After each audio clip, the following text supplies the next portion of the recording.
All right, so we are live. Yeah, hello. People already commenting on. Yeah, hi, Michael. How are you doing today? Yeah, I'm fine, Prince. Thanks for being here. So people are already commenting on No YouTube. problem. So let's welcome them.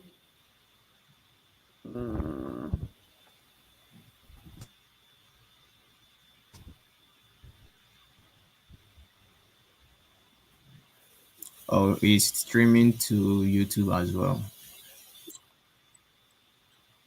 Yes. No more LinkedIn. I think there was an issue with LinkedIn. So I sent everyone the link to the YouTube right now. Oh, okay, awesome.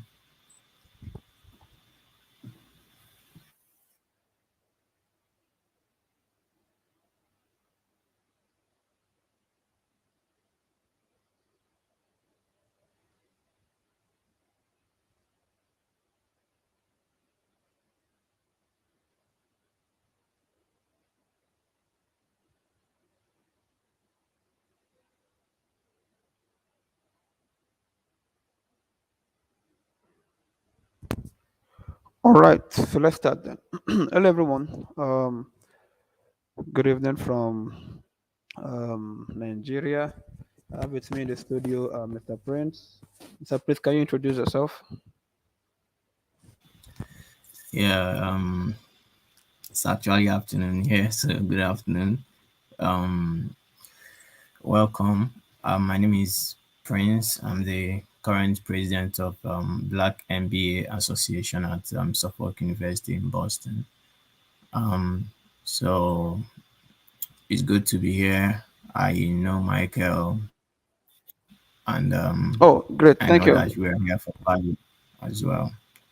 So I really trust that we achieve what we are here for because I trust the expertise of Octavian Corporations. So let's head right in and yeah, see where we get to today. Thank you. All right. Thank you so much for the introduction, Prince. Hello, everyone. I'm Michael Ojo. I'm the founder and CEO of Octavia Corporations. And today I'll be the facilitator for this program. Okay. So, as we all know, it's the Corporate Analyst Development Program by JP Morgan and Chase. And it's on the Forage platform. So I'm going to share my screen and then I'm going to show you how to access the program on the Forage. Okay. So I'm sharing my entire screen.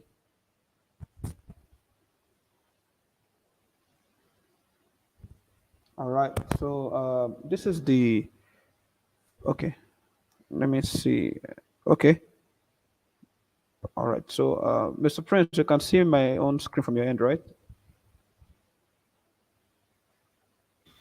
Yes, I can.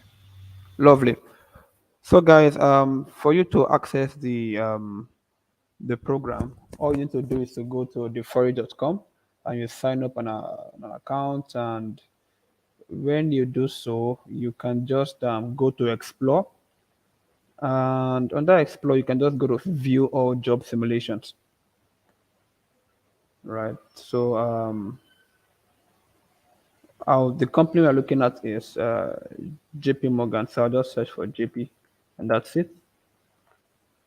So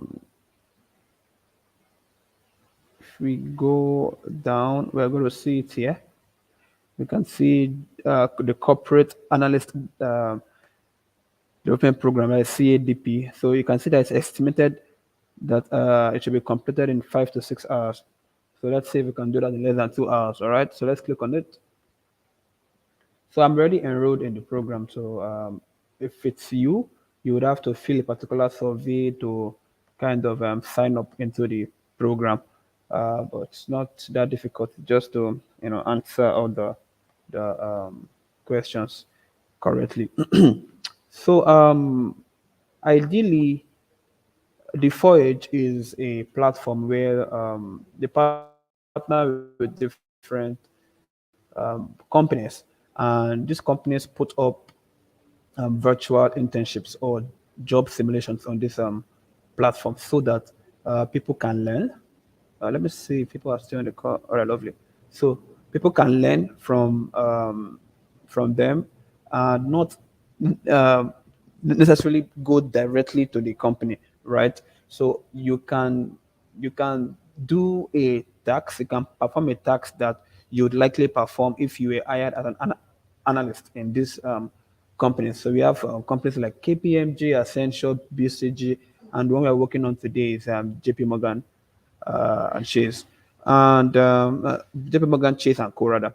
And we have the different tax. Yeah, you see tax one, tax two, tax three, and tax four. So ideally, this is the tax overview. So at the end of this program, you learn how to gain meaningful insights from data and communicate them in a clear and concise way. So ideally, if you are here, it means that you have a form of experience as a data analyst, right? But what I would just mention is that a data analyst is a person who uses data to solve problems, right? So no matter the tools you use, whether you use Tableau, Power BI, Python, as long as you're able to solve business problems using your skills, that makes you a data analyst. So a data analyst is not by making reports and dashboards using Power BI or Excel or Co. You need to solve actual problems. And in this program, I'm going to solve a problem. And what we are going to do is to analyze a set of data about home mortgages, right? And we are to create a PowerPoint presentation to communicate data analysis findings. So this is a short introduction from the manager, I think, but I'm not going to play it here. So when you're doing yours, you can play it and listen to him. But ideally, he's welcoming to the program and is giving you what you're going to expect. So I'm going to click on next.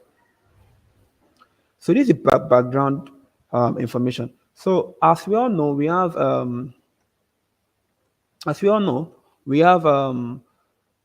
the data analytics process, and the very first thing is to what?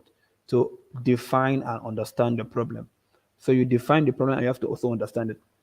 All right. So let's see what background information we have here. At JP Morgan Chase and Co., analytics is an important skill used in many roles. Data analytics specifically is the ability to gain meaningful insights from data and communicate them in a clear and concise way. The analytics rotation and CDP is designed to challenge you to design and interpret data using different tools such as Microsoft Excel for analyzing financial and operational data.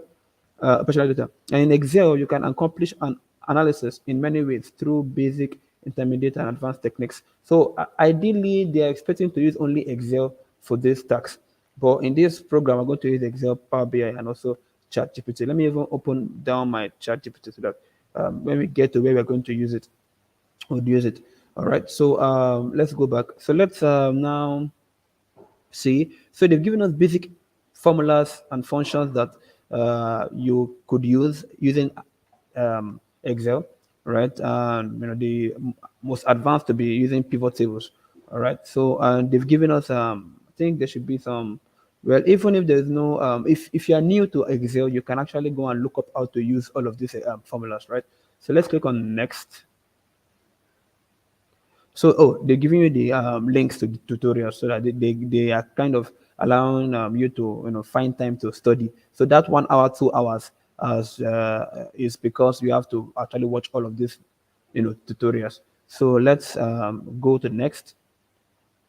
So now analyze the data. So one of the many activities that you could encounter working in, JP Morgan as a corporate analyst is the analysis of sales or utilization of financial products and the identification of opportunities for upselling and cross-selling of other products. So for this tax, so this is what you have to understand. For this tax, you'll be analyzing a set of data about home mortgages, one of the many financial product analysts work on every day. So one of the many financial products analysts work on every day, and you're supposed to identify good targets for further sales activities. So in this case, it's more or less as if you're trying to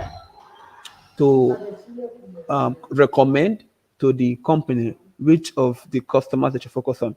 based on the data given. So your task now is to analyze the home mortgage data contained in the Excel spreadsheets in additional resources below. So it's given us, they've given us here, so you can just click on it and download it. But let's understand what we have to do. Right. So first, open the spreadsheet and familiarize yourself with the data. It is a subset of data pulled from a much larger data set, which means it's a sample. So there's a larger data set, and this is just a sample from that particular data. And we need to understand what kind of data is there, what information the columns contain, what kind of trends do we see if we graph the data in various ways. Then consider what kind of observation are relevant to understanding the potential sales opportunities. So ideally, as a data analyst, you want to actually make your company more money by solving different problems. All right. So you want to help them to optimize sales, their sales and marketing strategy. So they have many customers, and they're trying to see which one they should actually reach out to. A mortgage is more like a loan for homes. So you can get a mortgage for your house by getting the loan for the house. So just like all fintechs that actually buy now pay later fintechs, or those that gives out loans to businesses and individuals, it's important that they know exactly who to give out the loans to, so that they can return the loans back to them. So it's important as an analyst to know how to analyze data on this particular context and recommend which of these customers they should focus on. So you could consider borrowers as qualified leads who, for example, one, have loan to value ratio below 80. So they have significant equity in their homes. So there's a ratio called loan to value, which means the loan you're getting over the valuation of the house. So if the ratio is below 80, it means that you have significant equity for that house. So also have homes in locations with a high minority population, which would enable JP Morgan, Chase and Co. to increase support to those communities, which is both a regulatory and a strategic requirement, right, based on the population of that location. Then have annual incomes of a certain threshold. So this threshold, we might have to define it ourselves.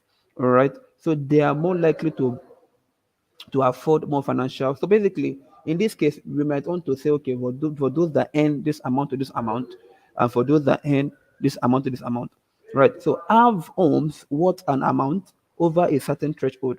So there is annual income, and there is having homes that is the worth of the homes, right? So they are more likely to want to invest in them further or borrow against them. So also, this is just a guide for us, but we don't have to limit ourselves to these, right?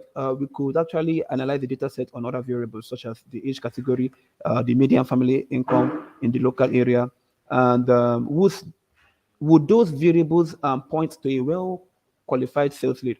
So, can you see what you are doing now? You're trying to point out a well qualified sales lead. That is what you're trying to do. That's the target, that's the goal. So why do you say whoever you recommend is a qualified sales lead, and why not? Also, how could you analyze the data to see if the extract is likely representative of the larger data set it was pulled from? Right. So in this case, I want to check for distribution whether it's normal or not normal, and one of the ways to that is to actually do a histogram. So a histogram helps us to what check for the distribution of a sample. So we'll check that together here using Excel. Then begin your formal analysis of the data for this tax. And for this tax, you are going to identify and sum up the number of borrowers who meet up the sales qualification criteria you choose to compare, and also to compare which sales qualification criteria or combination of criteria generate the most leads. So what this is saying is that first of all, you are to identify the quality sales leads, right? And you have to do that by setting a particular sales qualification criteria or a combination of criteria, right? So you can choose one or more criteria, and you want to have things like which of the criteria will give us the most leads, which of them will give us the least risk, and which of them will give us the highest potential leads. So we have um, the three categories now. We have a criteria that will give us the most leads, another criteria that will give us the leads that have the least risk, and another one that will gives us the highest potential uh, of paying back, right? So you may use Excel techniques discussed in the previous slide. You may need to filter, modify. So if you come down here, you would see that um, which qualification criteria identify more sales leads, which identify less. But look, let's look at this. It's they're giving us step by step so that because if you don't understand the problem, you will not really understand what to do with the data. So as long as you can understand what you're trying to do here, it will be easy for data analysis. So which qualification criteria identify more leads? Remember that we have three category now. We have the ones of what a criteria will give us the most leads. So which means which criteria will give us more people to reach out to.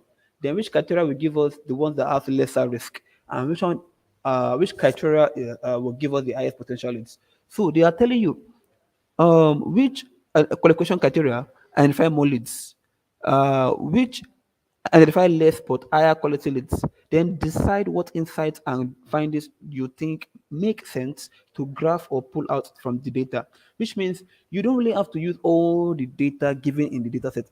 You just need to use what is needed to solve the problem. And this problem is to identify the qualified sales leads. Okay.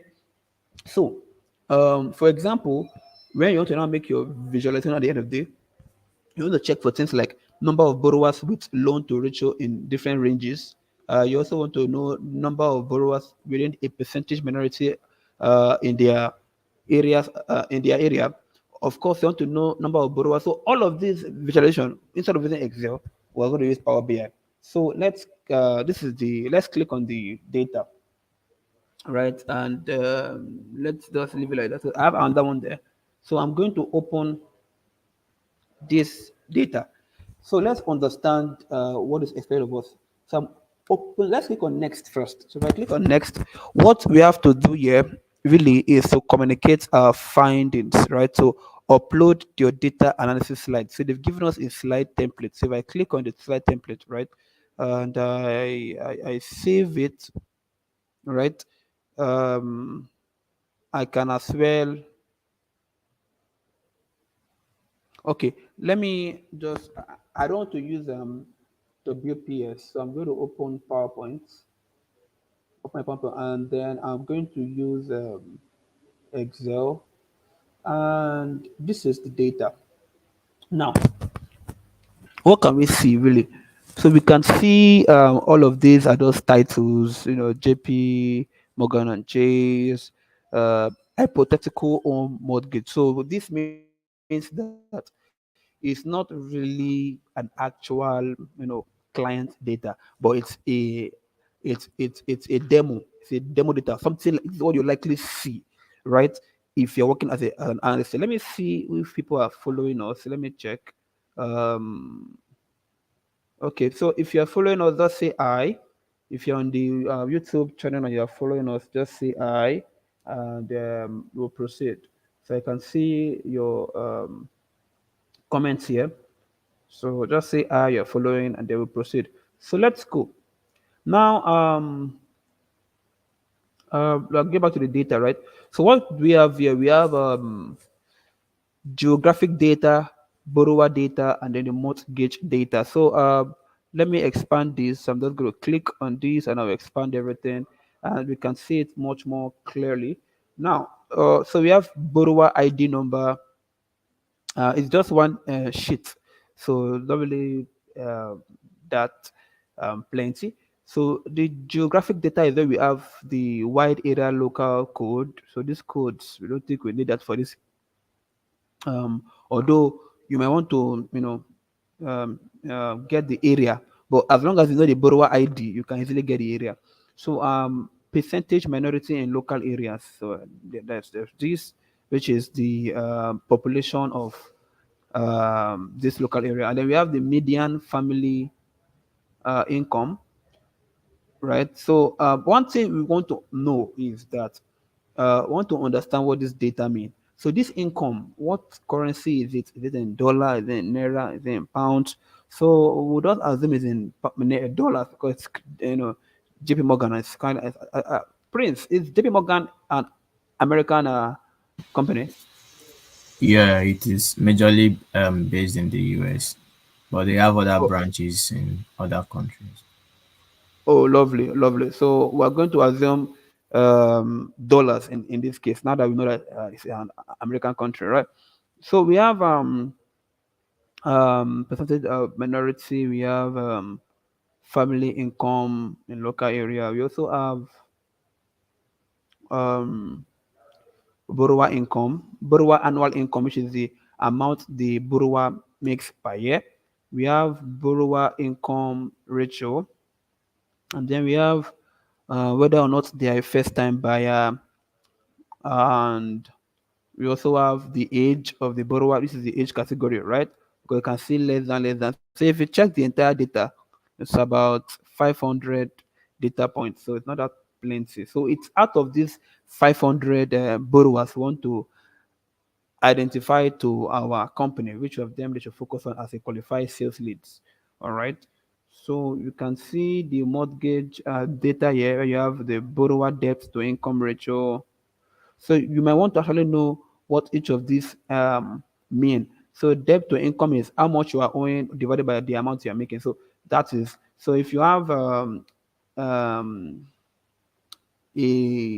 if you have a lesser amount here, it means you really don't have because if debt is above and income is below, so if income is higher than debt, you definitely have a lower or if income is higher, of course these values will be lower. So if you have things like like this person who has 46 definitely has more depth, than the person who has 10, because if you're owing, let's say, 100,000 naira and you're making, let's say, 20,000 naira, so you are saying 100,000 divided by 20,000. So that's what this means. So your income, which is the denominator, should kind of be more. Or let's say if these values are small, it's good. That's the point here. So if these values under this are small, so 10 is better than 43 or 30 year, because bigger value here means you are owing more debt than you can pay. All right. So appraised value of home. So this is the value of home that was talked about, and then amount borrowed and all. So what I will do is this. This is the actual data given to us. So I'm going to actually copy all of this from here. I'll copy all of this alone, Control C, and I might just open a new worksheet, Control N, and I'll just paste them here so that all of those noise above will not disturb us. All right. So Yeah, I don't know if they could actually follow along with you, hands on and be doing it at the same time. yeah, Except ideally you're gonna provide the recording for them that's the later. plan. Okay, That's the plan. Because if we are waiting for people that's to good. do it themselves, it will take us time, right? It take us a lot of time. So let's quickly do it, and then we're going to provide the recordings to everyone. All right. So That's amazing. That's very good.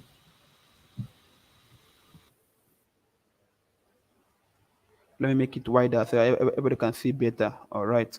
So let's continue. So this is the new Excel sheet that I have, that I copied this stuff to, right? Um, Good. So this is it. All right. So we have everything all settled. So let's go back to the and let's actually, okay, let's even see how the slides look like. So I'm just going to come here. I'm going to open um other presentation. I'm going to come to browse,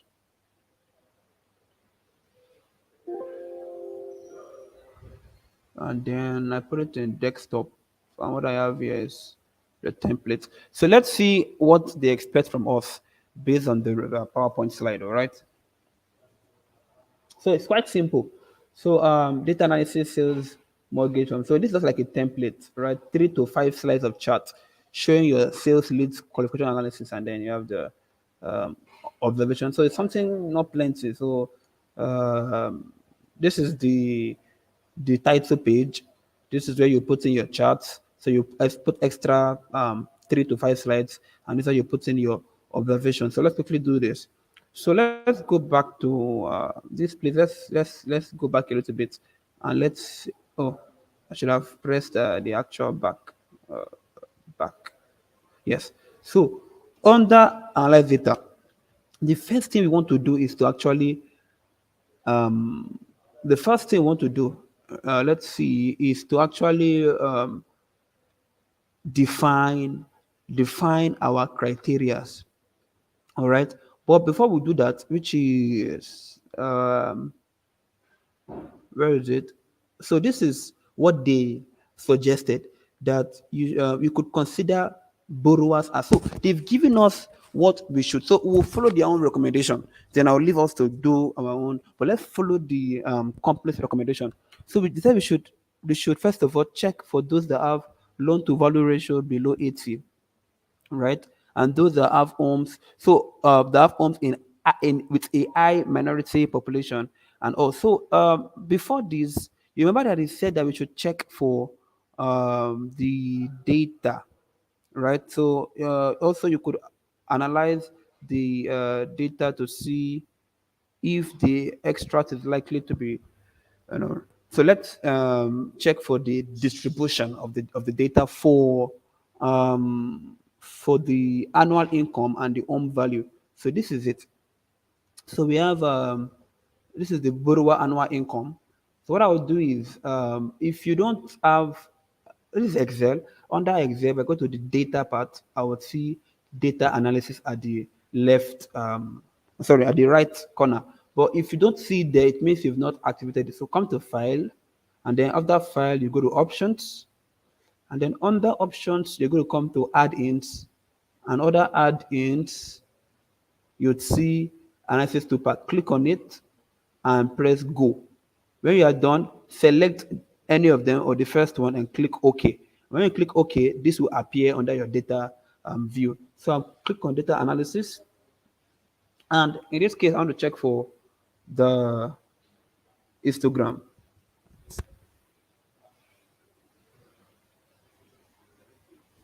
So what do I do? You can see the different data analysis you can perform in Excel. So let's check the histogram. So I'm going to click on histogram. Okay. So what's the input range, which is basically from here to here? That's the input rate. What's the bin range? So the bin range is what we're trying to like. So let's say by the number of borrowers. I don't think I copied this completely. Let me check the previous slide comment.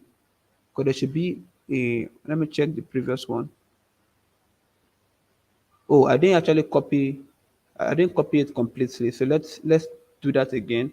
So I'm supposed to start from the borrower ID number, right? So the borrower ID number. Then I go to the next guy, and uh, let me just start from here and paste. So everything makes sense now,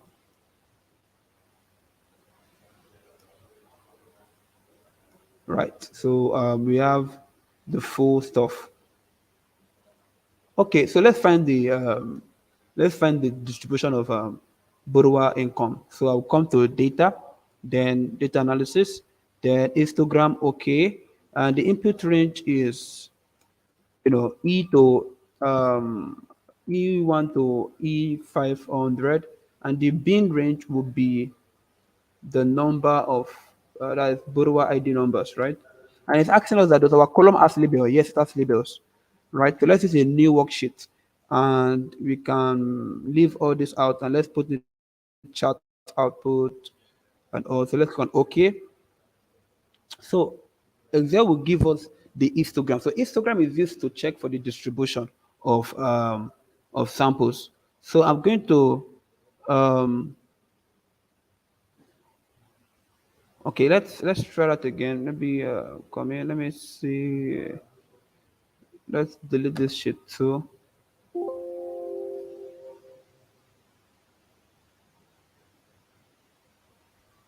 We're looking at where is it now? Data analysis, histogram.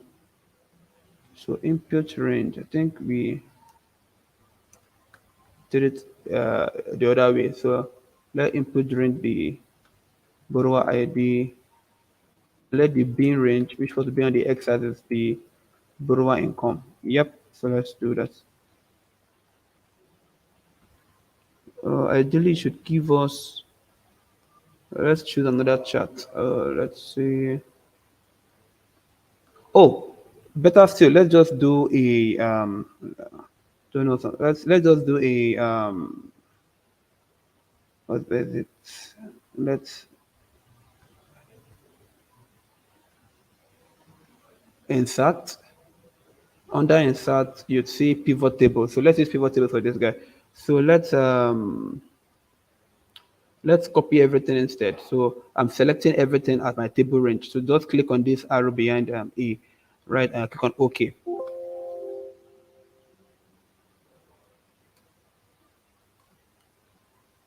So I'm clicking on all of this guy. Let's say from this guy to this guy. So this is my so let's do borrower ID number on under rows, and let's do borrower annual income under values.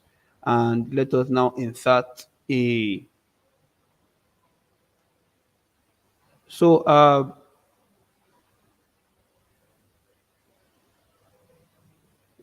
let's insert something. Let's say we insert histogram. All right, fine. Let's insert an histogram.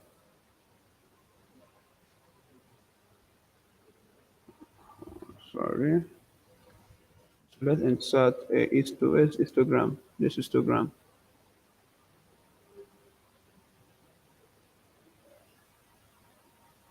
It's not letting us do so. Uh, we had done this last time. Hold on. Let's see. Where is the other data set? Okay, sheet one. So let's work on that now.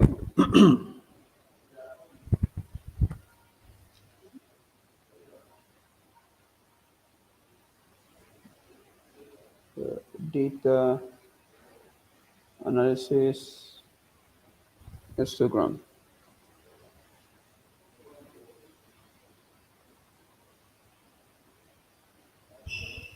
Right. So the input range should be uh,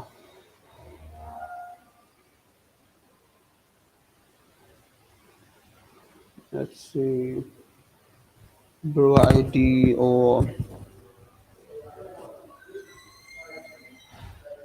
oh yeah. All right. So let's select all of these. Let's try something. Let's see if this will work. So let's click on Pareto sorted histogram. Sorry. Oh, this is input supposed to be borrower ID. Yep. Uh, in range this. Okay. Oh, I'm not supposed to drag this. Supposed to show us a histogram.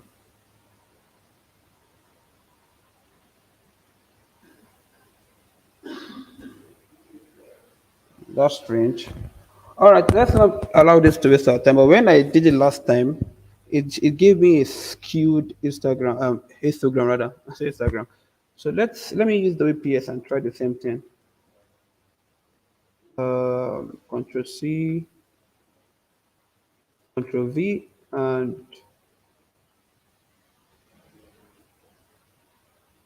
let's see, is there a Instagram here?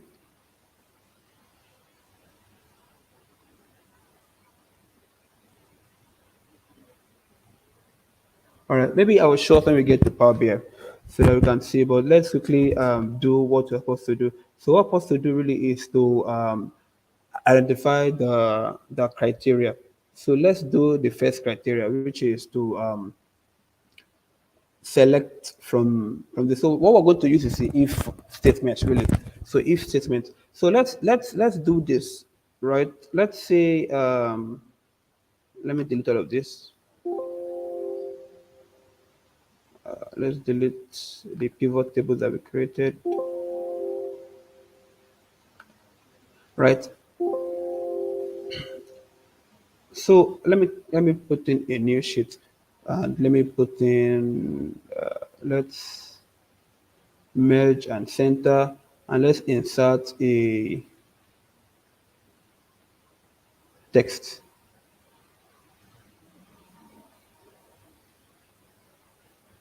right? So what I will say, let the um,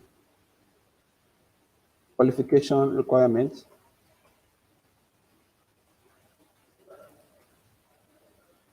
be so for high number of leads. So we're going to select the criteria for. So let's see what did they ask us to what we should use. So loan to value ratio, right? And if you come down here, um, okay, let's see. So you could consider borrower sales. So for qualified sales leads, right? So we have LTV to be 80 and homes in a high minority. So if they say with a high minority, we need to actually know what a high minority means. So what I will do is this. Let us do a summary statistics of each of those for the home what, the annual income, and the rest. So let's see what is the minimum and what is the highest values. All right. So I'm going to come back to the data and starting from, let's say, the borrower income, right? I'm going to click on data, data analysis, and then you see summary statistics somewhere there. Okay, here it is, descriptive statistics. So let's click on OK. There's label and our, so it's quite straightforward. So let us say OK. So this will give us a summary of what's in the data, right? So what we can see here is that the mean of the annual borrower income is uh, 12 1,000 uh 1,000, is that okay, 127,626, right? So the middle number is 105, and then the mode is 8200. So if for borrower income, we are asked to choose a certain threshold.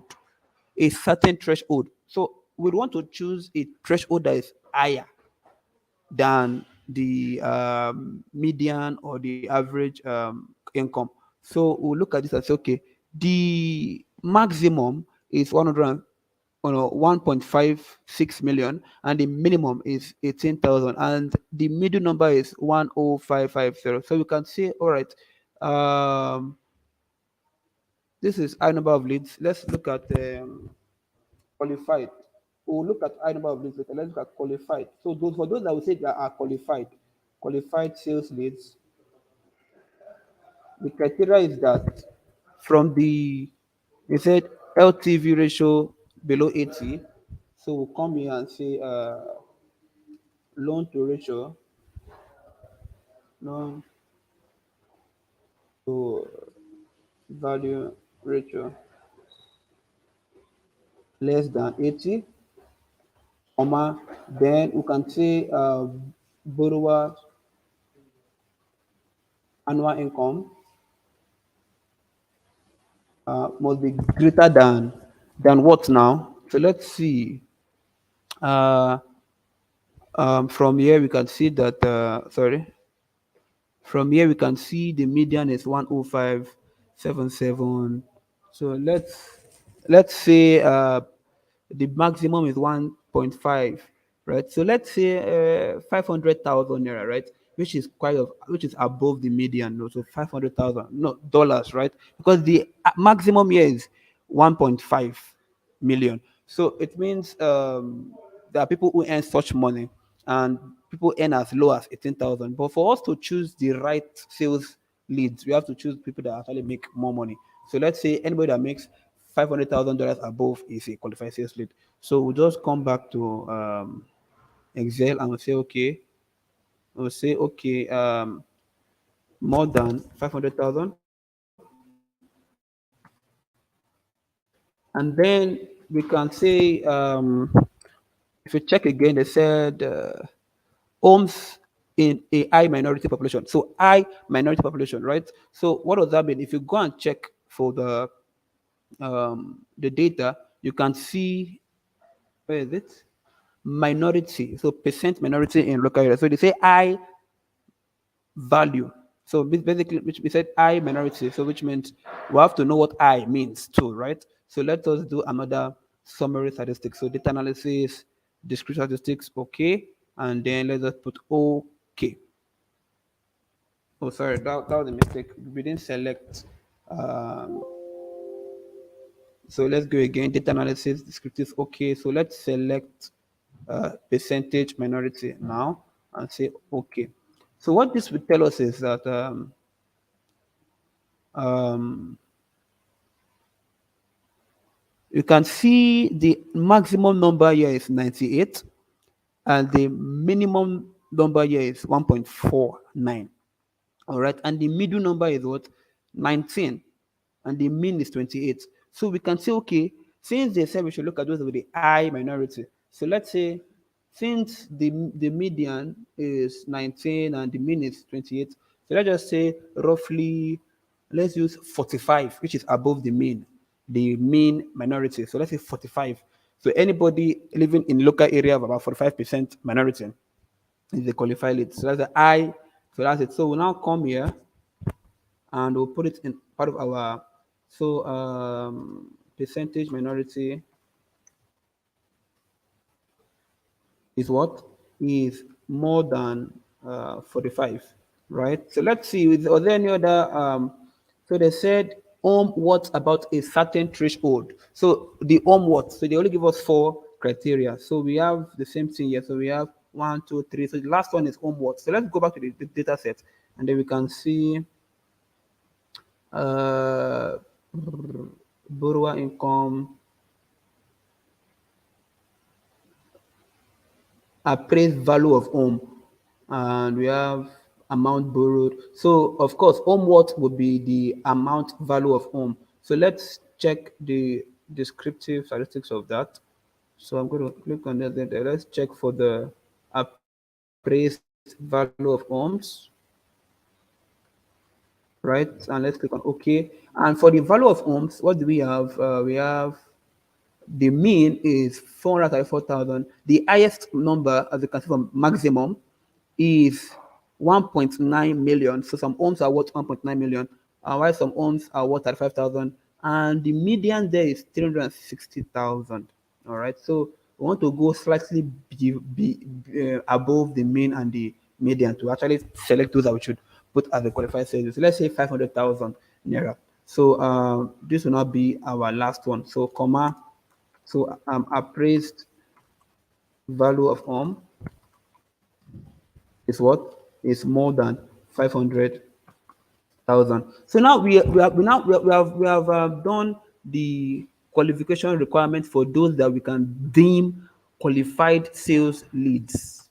Now let's now look at the qualification that will give us high number of leads and that will give us the low risk. Now if you check, they said we should do um, uh, you can see from here, you see Then begin your formal analysis of the data for the task you are going to identify and sum up the number of borrowers who met up with the sales qualification criteria you to choose to compare which sales qualification criteria or combination. So what we are doing now is a combination of criteria. Generate number one, the most leads, which is what we're going to do now, the least leads. So we've done the highest potential leads, which is the one we just did, that's the highest potential. And I'm sure if you think about it, this one will be lower in number than this and this. So we've done highest potential lead. So let's do least risk. So most lead is like gbogbo ero, like everybody joined together, like the ones that would, like without any form of actual uh, scrutiny, like nothing really harsh. For example, see how we chose the criteria for the high potential leads. We chose values that are high. So we want to reduce the values for the least risk. Are people still with us? Let's check. If you're still with us, say I.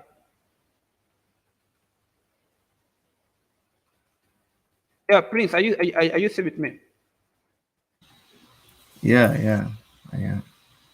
All right, and people are saying I. That's lovely. All right, so back to the. So let's do. I think from here they said. What they said here was least risk. So let's do least risk. So what is the criteria we're going to use for least risk?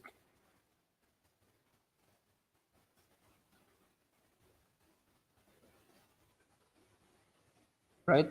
So for least risk, we are going to use this as a basis. So for least risk, you can say, let's just copy all of this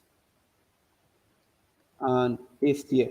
So for least risk, instead of loan to value ratio to be less than 80, we can do less than if we what this is what they recommended, that anybody that is a qualified sales lead should be less than 80.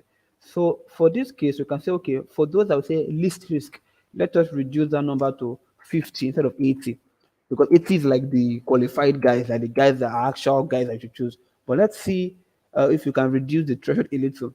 Okay, so let's say let's even use 60 self. Let's say 60. And then borrower income to be more than. So before we say 500,000, and if you check the borrower income from here, the median is the mean is 127,000 and the median is 105. So we can say for less risk, let's use the ones be above the mean. Anyone that makes above this mean. So we'll just copy this mean. In fact, let's not even use the mean. Let's just use our own. So instead of let's say anyone that makes above say let's just say 200,000. All right, so we have reduced 500,000 to 200. So we've made it lesser so that we can have more people into the list. And the percentage minority, instead of 45, they said do the in I. So let's say 30 instead. So we have gone lower a bit. All right. And for appraised value of homes, you can say instead of 500,000, let's do 250,000. Right. So now we'll do the same thing for high number of leads, but in this case, it will be much more less strict with selection. So for this place, we'll say okay, loan to value ratio should be, let's say, 40, something lower than the others. And the borrower income, we can now say, okay, let's just say 100,000, or even let's even make it much more lenient and say 90,000. And minority should be lesser, so you can say 20, and the value of homes, let's say 100. So nobody told us that we should do this. This is at your own discretion. Now you might want to ask your manager that, well, what is the ideal criteria to actually select high number of leads, least risk, and all. Or for the purpose of this program, you have been given the freedom to choose your own criteria, your own requirements, or should I say lead qualification criteria, because that was the word that was used, right? Which is the same thing, criteria. All right.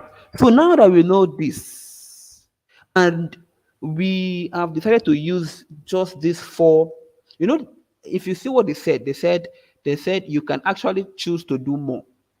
You know, you can choose to where is it? So aside from the four listed here, you can say, but do not limit yourself. You could actually analyze the data set on other variables such as the age category, the median family income in their local area, and whose variable. So basically, they say you can add age category or what median family income. So you can do that on your own. But let's focus on the four that was recommended here, and let's use that to select the sales leads so that we can round up the tax one. So I'm going to come back to the sheet one, which is the data itself. And what I would say is let us do something. So we'll now say, let us go down, down, down. So in this new icon, we'll say category. So or you can say borrower category. Borrower category. So this borrower category, what are the categories? High number of leads, least risk, and qualified sales lead. So let's call high number of leads HNL. And let's call, so we'll just put it in brackets and we'll say, we call this guy HNL, high number of leads. So which means if someone falls in high number of leads, they fall in all of this category. For least risk, we'll say LR, least risk LR. And for qualified sales lead, we would say QSL. So just the initials of these words, QSL. So let's now go. It's quite simple. If statements, right? So equal to, so let's use nested if. Remember, I don't know if I have ifs. So if you add ifs in your exec, it's better, but let's use nested if. So if what now? If let's go. We start with minority, right? If minority, if this guy is, according to them, less than 80, and according to us, we said uh, value if true, right? You will now put another if again. So value if true. Uh, okay, so we have if this is then if again. Okay, what we'll do is a combination of criteria. Let me explain something to you guys. So that you're not quite confused. So we're going to use, let me write it here. We're going to use if and. Why? Because if we only if we take one argument of logical statement, but in this case we have three no, we have four. We have four logical statements. We said if anybody is below 80, if they make above 500, if they make if they are of the minority of, oh, this is loan to ratio, so this will be 80. So minority is more than 45, and then our place home is what 500. So 80 for loan value. So we use if and. So loan to value is 80. Borrower income is 545. So Prince, help me here. So let's see. So let's come to data, and then we now say if equal to if, then open bracket, and you see that, and so now what are the logical statements? So where is the loan? This is the loan to value ratio. You can see LTV, loan to value. So if this is less than 80, that's logic one, comma, if if what borrower annual income, you click on this, is what is more than 500, comma, what did we say again? We said if uh, where is it now? The minority local area is what more than 45 based on our own requirement, comma, and lastly, if the appraised home value is also more than 500,000. So there shouldn't be a comma here, right? So then I'll now close the bracket. Now I have I've put four logical tests into this particular if statement, right? Then I want to press comma. So what should Excel do if anybody meets this requirement? Then we say call them the quality sales lead, right? QSL. These are the quality sales leads. Put it in a quotation. Now, what happens if they don't meet up with this comma? So what happens? They put on that if statement. So if again, you open the bracket. If and right. So what's logic one? So let L2 be Prince, do you remember we said 60, right? Less than 60, comma. We said let E2 be what? Be more than, I think we used 50,000. Was it 50 or 200,000 we used? I think we used 200,000, comma. In fact, let's use the bigger formula bar. 10,000. And logic 3 is C2 is uh, greater than, I think this was reduced to, was it 30 now? 30 and comma J2 more than, we said 50,000. Right? So we close the bracket. So what happens if someone meets this criteria that we have stated? Then call them low risk. So LR, right? Low risk. Then lastly, if nobody meets whether it's QSL or LR, let's just call them high number of leads. So which means high number of leads will fall in they'll fall outside this criteria. So as long as they don't meet this criteria and they do not meet this criteria, then what we'll do is we want them to be HNL. Then I'll close all the brackets. And brackets we have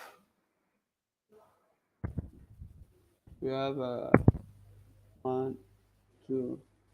Let's press enter. So look at what happened now. I press enter, and this person is borrower ID number one. And based on all our criteria, it falls under HNL. So let's now apply to all. And of course, you will see many HNLs. Okay, let us since it's giving us this, let us do um, another one. So let's just say if again, since that's giving us another, it's giving us everything HNL because HNL actually everybody's HNL, every can be HNL, but we want to be specific about the HNL. So basically for HNLs now, so let's just say if and L2 is, what do we say now? This is less than 80, 60. So let's say less than, what did we use? We used, please remember what we used. We reduced it to, was it 50 or 40? For which one? For the last one, for the high number of leads, the list. I think it was 30 or so. That, so we had 80, 60. So let's use, let us use 40. Okay. Let's use 40, comma. So our second logic will be E2. E2 is greater than, we said, let it be 90,000, right? I'll trying to be lenient. And comma, we said, let C2 be higher than, let's say, instead of, if the first one was 45, second was 30. So let the third one be, let's say, 20. Okay, 20. And the last one is J. 2. So let J2 be more than 100,000, right? 100,000 because it is lower than that. So we'll close the bracket. Then what happens if this is true? So let's call them H and L. And comma, what happens if false? Let's still call them H and L. All right, so I'll close this bracket, and this bracket, and I'll press enter. And then hopefully, let's see if it will work.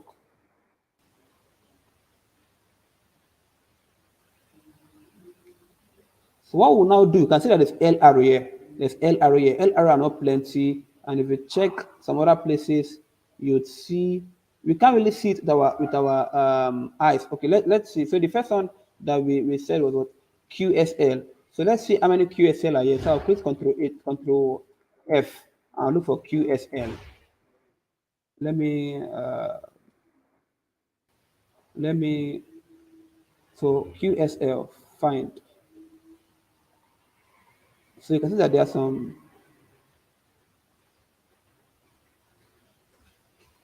Let me see QSL.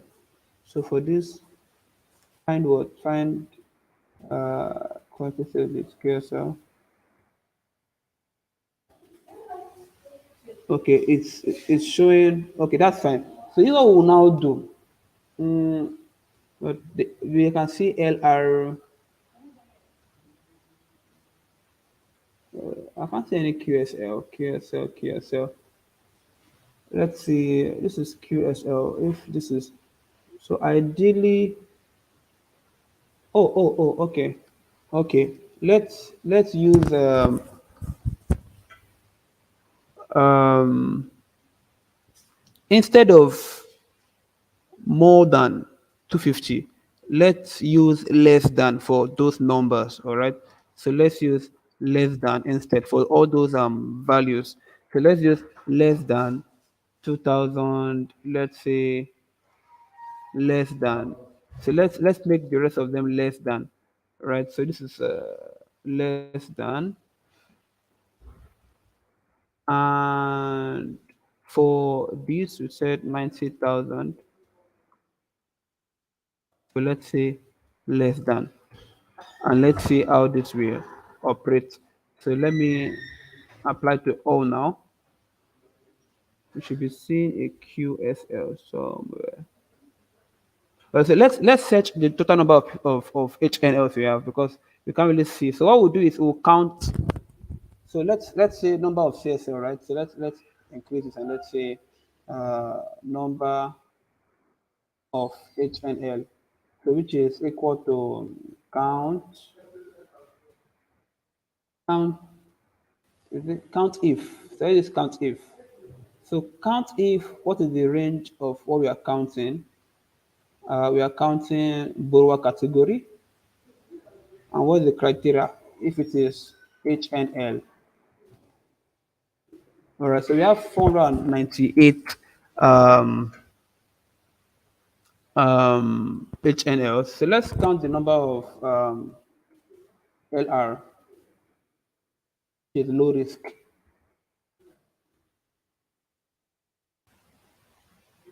So which is equal to count if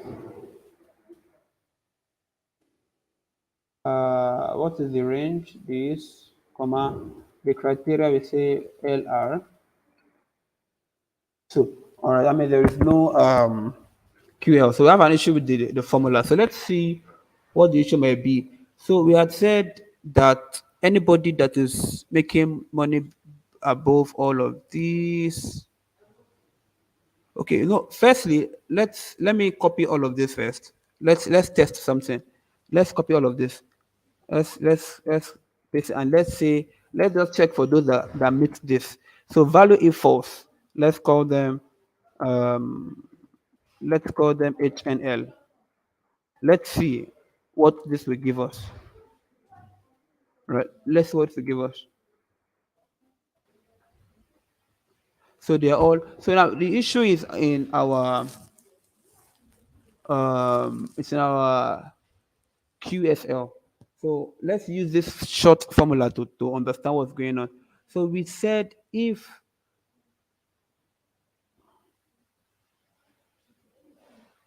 based on the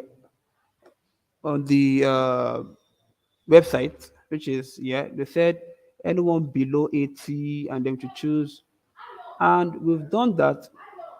I was chosen um this to be 80, less than 80, more than 500, more than 45, and then also more than 500,000. So if it meets all of these targets, then to give us HNL.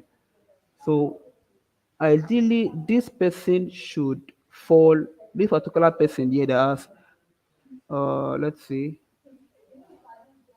this person that has 7,505 should actually be QSL. So, so let's see what could be wrong with this data, because I've worked on this and this is exactly what I did. So I'm wondering, uh, let me see.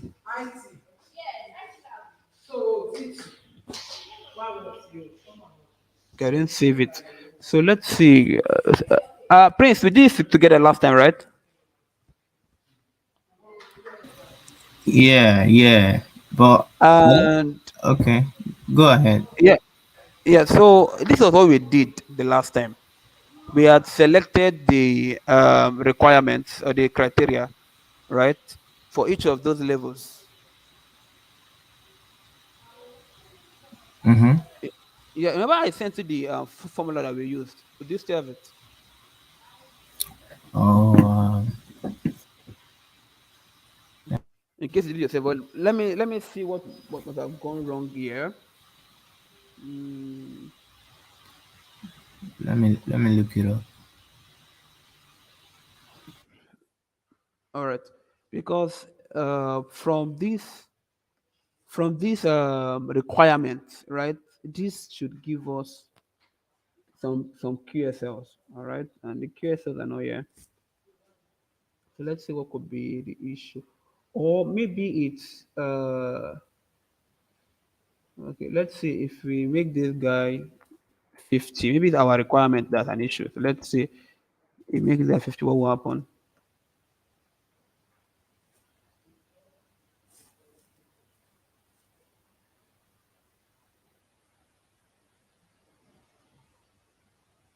All right, it's still giving us issue.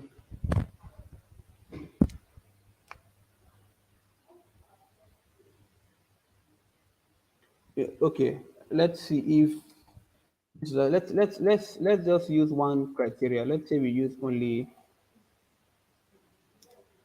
um this. Let's say we use only this, right?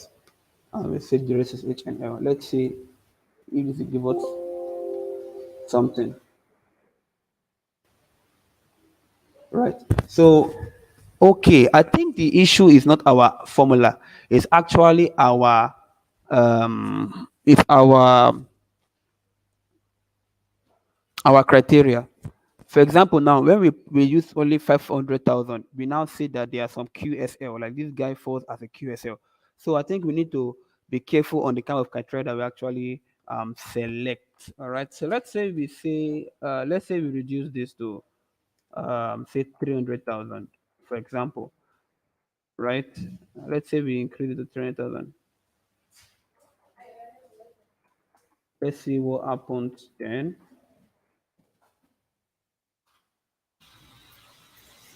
So let So us, the yeah, I just pasted. Can you see the private chat? yeah. Let me check. So I think it's the let me see the private chat. All right. Okay, so I'm trying to see what I did here. Why can't I go up in this thing?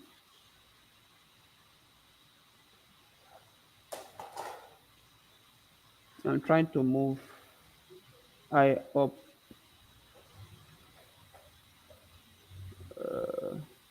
Don't worry, Okay, so I'll so paste it so again. no, don't worry. This is I've seen it. Yeah, thank you. So this is what we did. Oh, okay. So in this one, we actually reduced. Okay, we call this high potential and the rest. So let me copy this formula and explain it. So I will copy the formula and I will explain it. So I think the issue was from our criteria selection. So I'm going to come here and I'm going to copy what we did last time. And what this what this means is that instead of 80 that we used for the high potential is the quality sales rate that we had chosen before, and we said it should be more than 90 but greater than 500 for the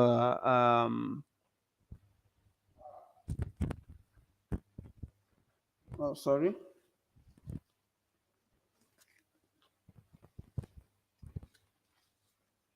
um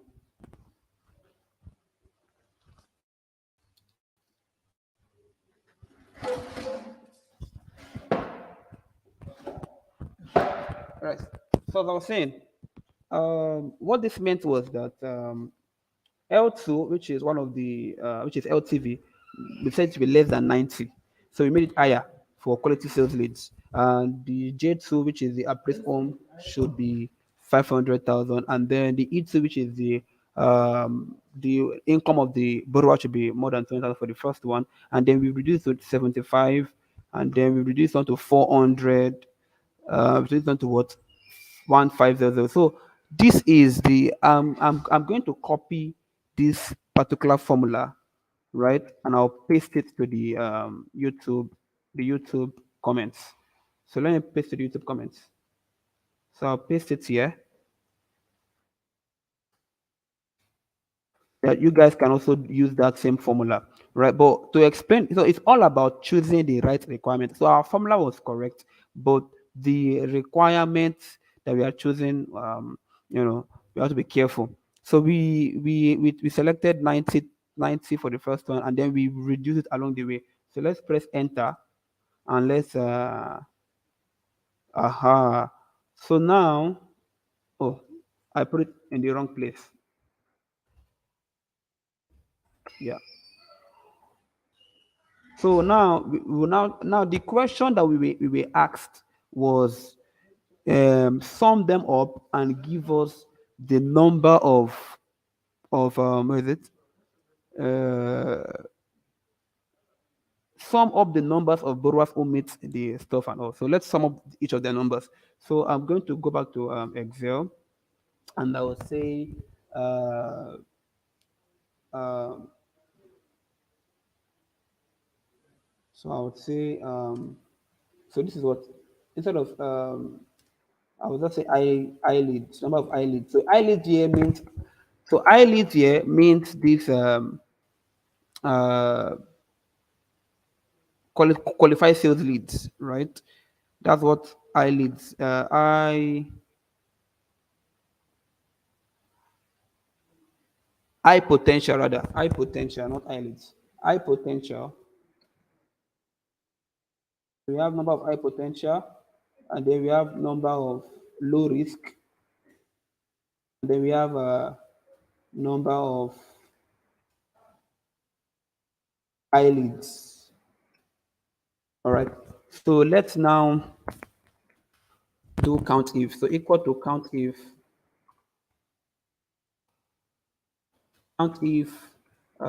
this particular category, comma, is high potential.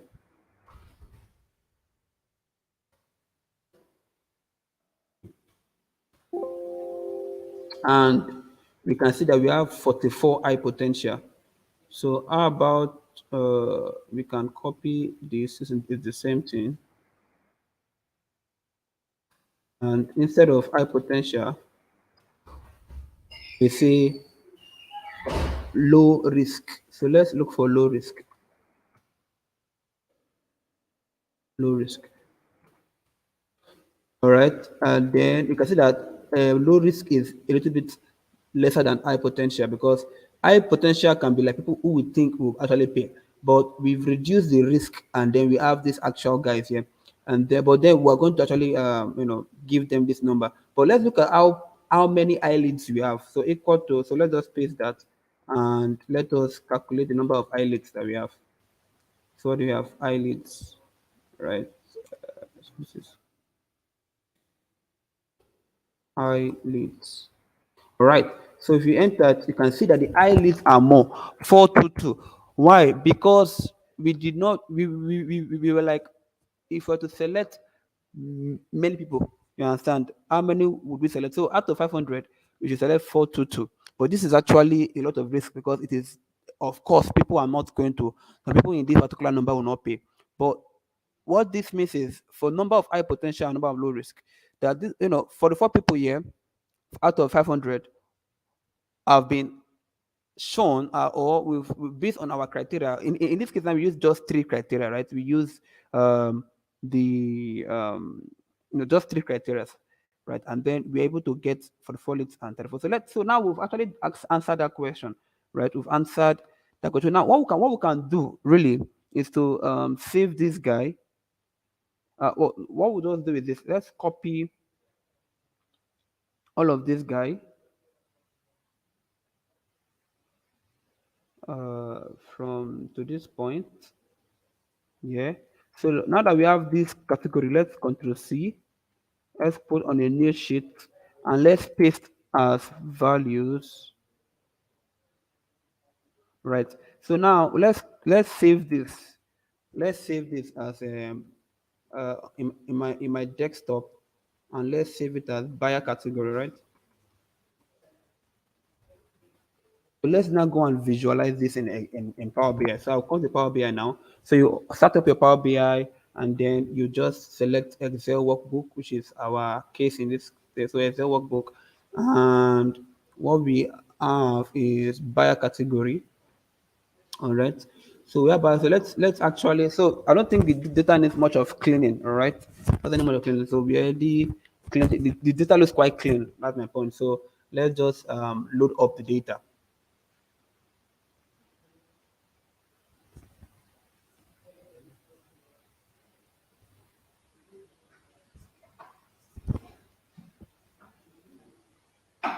All right, so let's select this and we'll see.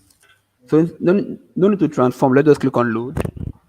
So what I want to do now is actually quickly run through these particular slides. So let's duplicate slides. Let us come here and duplicate this slide, duplicate this slide. So let's do like three. So we can say, so you can put something like, um, you know, um, sales lead. So you can say category of leads, right? And then this can be your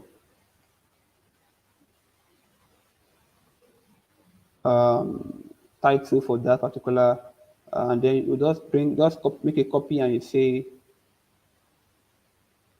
the category of leads. You can just say one is high potential, and we have low risk, and then we have high number, right? So just say high lead, which is like highest listed. So you can now say something like, their criteria. So you just come here and do something like, so we're going to use our Excel formula as, let's say, criteria of category. So,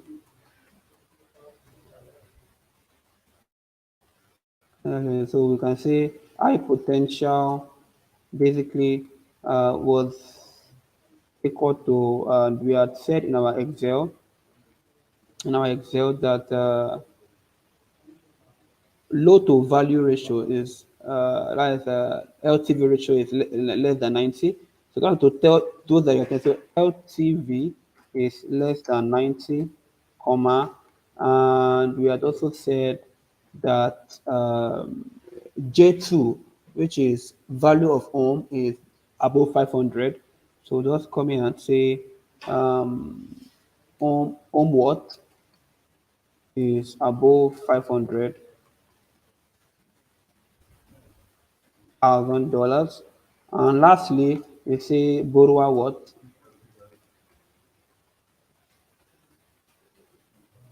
is also above 500. That was what we did. So let's copy this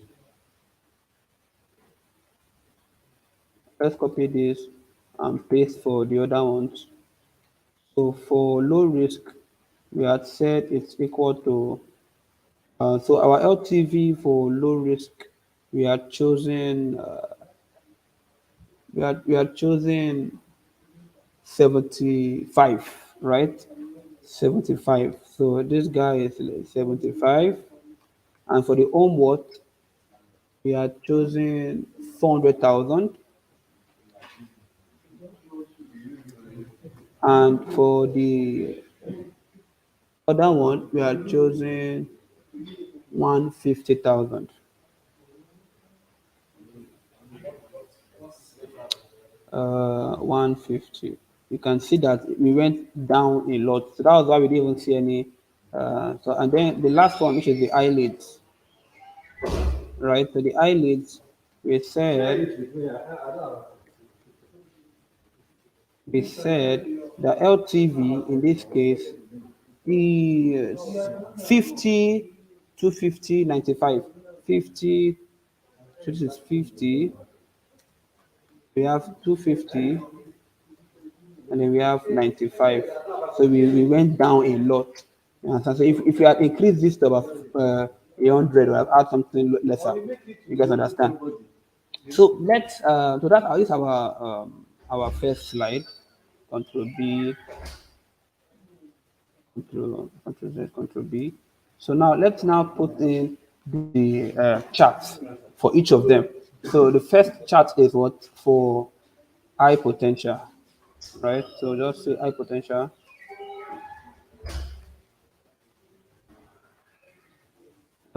leads. So what we want to do here is just kind of show some features about how this. So let's all those just make some charts. So I'll just click on insert. I will insert shape. Let's say I insert a rounded triangle, right? I'll quickly put in a title for my report. I can increase the I can actually increase the canvas settings, and I can make it something bigger. I can say let this be 1,000 and let's be 1.5 so that you can have more space. Right. So I will just kind of, you know, work on this and just come to style. And I will just switch off the filling and the border. I can choose what is the color for JP Morgan and Chase. I think let's just get it's black, it's all black. So I'll copy this particular logo from the slide and I'll come here to actually paste it.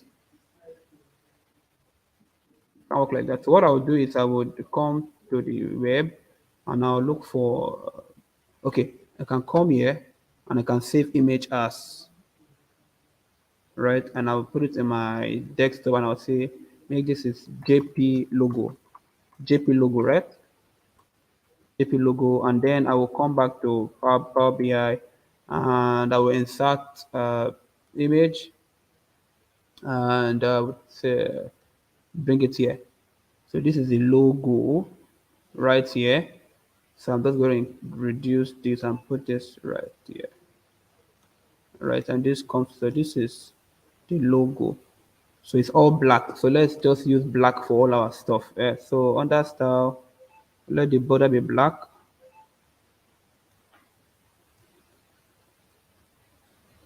You can see it's all black. And the text, you can just say home mortgage dashboard, right? And because it is in white form, you cannot see it. So I'm just going to make it black and I'll increase it to like 40. So home mortgage, I can make it bolding and I can reduce this like this. And then that's cool. So let's now put in kind of some card visuals, right?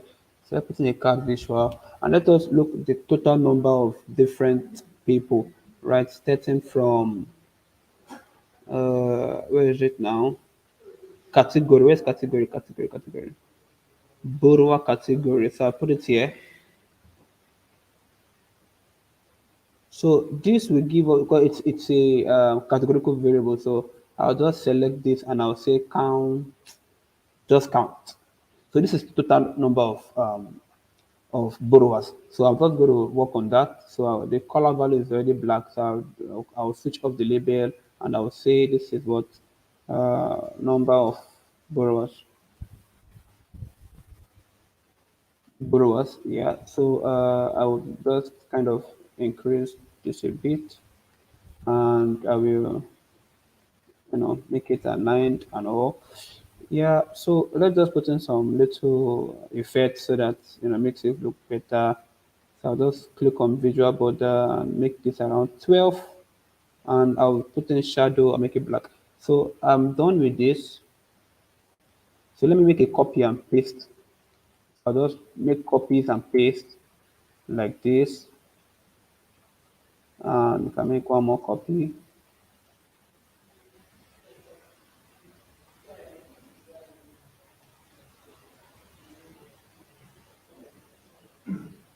Right. So instead of number of borrowers, instead of this, I'll just put for this next one. I'm just going to come to this filter on this visual, and I'll drag borrower category and put here. And I want to know the total number of eyelids. So I'll just select only eyelids. And so instead of borrower here, I will call this number of eyelids. So under the title, I'll say number of eyelids, right? Of eyelids. And for this one, I will drag borrower category under filter on this visual, and I will select eye potential, and I'm going to rename it as number of eye potential.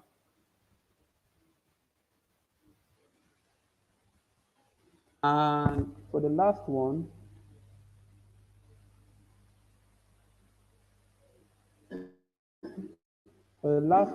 you can see low risk, right? So I'll click on this. So I'm going to drag borrower category to filter on this visual. I would have used DAX formulas here, but come on, why will use that formula for stuff like this? But let's just click on the filter, and then we have all of this. So what I'll do is I'll just control C this and paste, and let's do some form of I don't think this is enough for us. Let's increase the height to 1500, and let's increase the width to about okay. I think the width is okay. Let us make it. Yeah, it's okay. It's okay. So let's now so what we'll do here is this because we already have a filter here. Let's remove that filter. So let us cancel this out, and then let us say total number of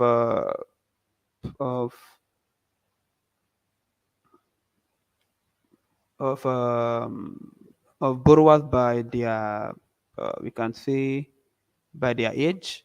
So I'm just going to select this chart, and I'll just say age of borrowers in the x-axis, right? And I can turn that color on that columns to black, right? And I just come here and I do like this. So we probably want to increase uh, the x-axis a little bit so that we can see what is there. So let's increase the x-axis.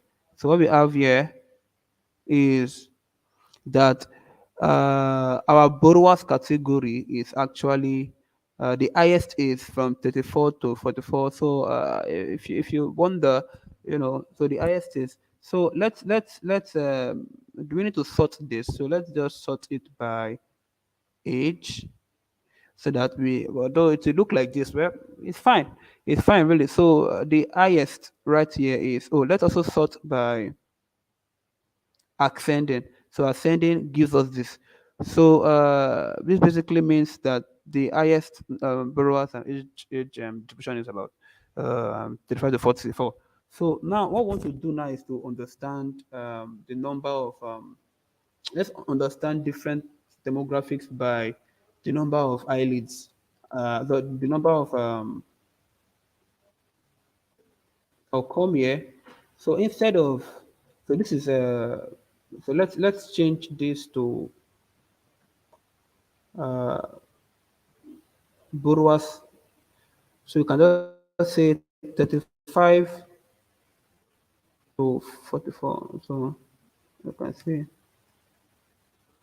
highest age category, highest age category is that. And for this particular one, we want to know the category for only high potential. So what I will do is, no, not for high potential. Yeah, for only high potential. So what I will do is under, I will click on this and under feature on this, I'm going to carry borrowers and category and I'll put it here, and I will select high potential. Can you see the changes? Look at how the chart will change. The highest age category is up there. So let's see only potential. So if you look at it, so most of our high potential too falls in the range of 35 to 44. And if you look at it, 74 above is not even in our high potential at all. So if you want to look at the age of the leads you just select, it should be this. So let's just focus on only high potential alone. You can do the rest yourself, right? Let us do only high potential, which is what we're actually interested in. So let me increase the width a bit to like 1.7, right? So we'll make a copy of this. So let's also understand. So this is high potential. So under general, we'll come to title and we say high potential age, or we can say age, or high potential, or let's say 35 to 44. Yes, the most, all I put it now in English self is highest age is and more. Uh-huh, and more. Uh-huh. Yeah, so for this one, let's use by the actual, let's even know, you can actually know you can do a pie chart and do something like this. So we're going to put in the borrower ID. No, we'll put in borrower ID on the y-axis, and we'll just say count, and we can say borrower category, right? You can say borrower category, and you can see that eyelids are more, of course, you know, definitely. So we can turn this to a pie chart instead, and we can change those colors because it has to be black. So let's make it all shades of black. So this is this, then this can be a little bit, and then this can be a little bit this. So right, so we can see. So if for the legend, let's increase the text so that we can see, and we can put in it so we can see them. So this is one, and lastly, we probably want to check for um, what else really. Let's see, first time buyers, right? First time buyers. So let's see how many people are first time buyers by the eyelids and the rest. So I would just for this, I would just come to I would say under this, instead of age of borrowers, let's use borrower I no no instead of y-axis, let's use borrower ID here, and let's use um, instead of first time buyer, let's use borrower category, and let's now put first time buyer in legend, right? So it's either we do this or we do this. Anyone that works fine, but it seems because that blue one is quite low, let's just do this, right? So that we can then kind of change the colors to something that looks better. All right, so color one, we can say this, and color two, we can say this. Aha. So this makes it more sense. So you can see that many. Oh, let's add data labels so that it's easy for us to identify. So under the data label, let's increase the values, right? Let's increase the values. Let's bolden it. Let's make it actual black. So you can see that out of 8K, out of this shows as a sum. It should be count. Let's just count instead. So you can see that. Okay, let's go to legend and increase the text so that you can see what we're doing. So this is what we're going to put in your slides.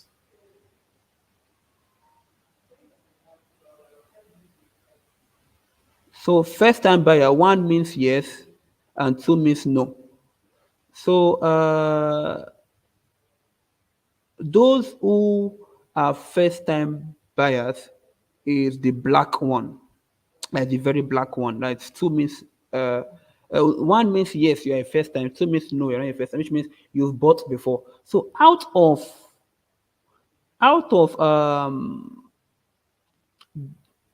how should we do that makes it look better? But out of the total what's it called number of eyelids, 53 uh first time and over 369 are not first time, and you can see this as an insight on your own end.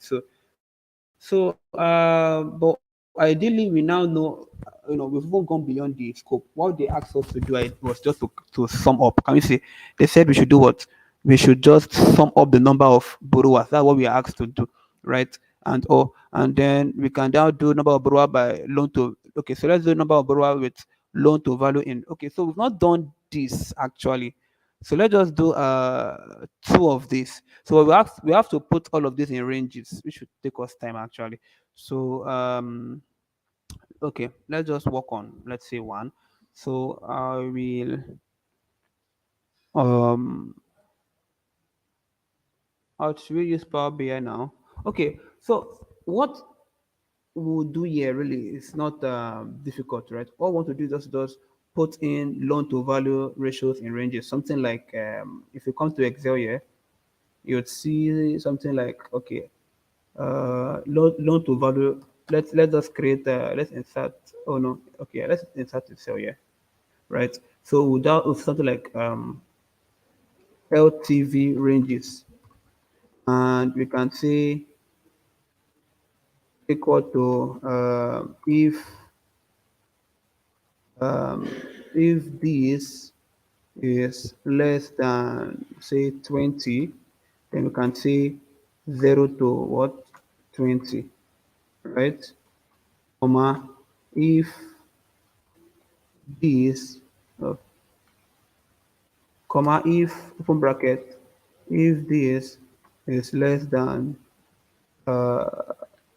40, comma, so this is 0 to 20.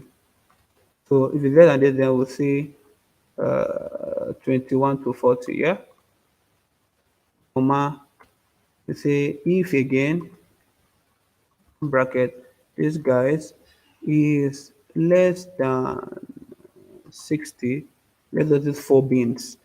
Then we can say 41 to 60. And if it does not meet all of this, let's just say 60 above, right? So 60 above. So you can see that we have put it in ranges now. So what this means is that we will just put this in a histogram and just show, you know, maybe the 60 is too much. We can just, since 60 is too much, let's just break 60 down and just, say from here you can just say if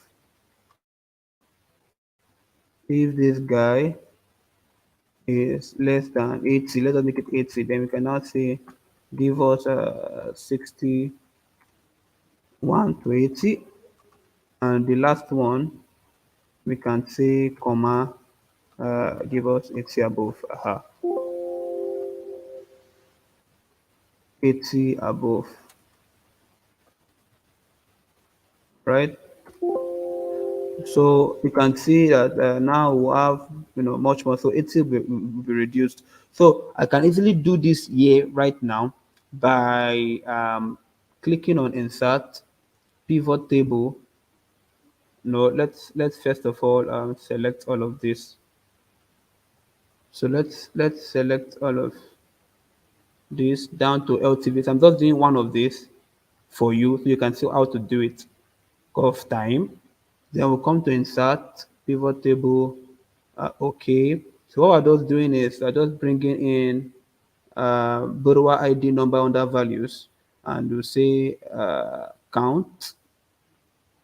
And under the rows, we'll just come and say LTV ranges, and then we'll just insert a can we see? So you just insert this. So what this means is we can design it how anyhow we want, right? And we can change the color to black. Is there any black here? So it's black we're using, right? So black. And also if you can from here you can see that those in the LTV of 61 to 80 are more, right? So this one cannot be um in your what's it called, your report. But let's quickly, now that you know how to do that, let's just use this report to just round up. So ideally we can just come here and paste each of these, right? So I'll use my sniping tool. Let me use my sniping tool so that I can make you know so snipe. So I'm just going to snipe. I'll snipe each of these. So I'm just going to snipe this, and I can come to my and just kind of paste it here. So what you just do is you'll be explaining each of the each of them. So this is for high potential. So I'm just going to snipe high potential too, right? So I'll just come to my PowerPoint and just come here and paste. So this is for high potential. So you can put in some text here to basically describe the charts, right? And then for other ones, I can just come here and snipe this,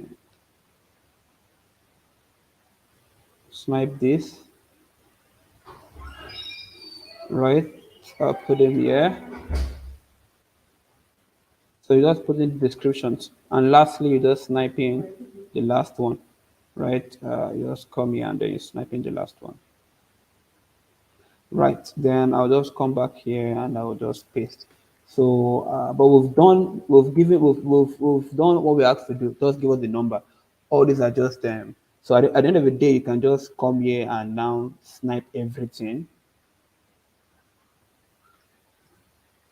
At the end of the day, you can come here and snipe everything.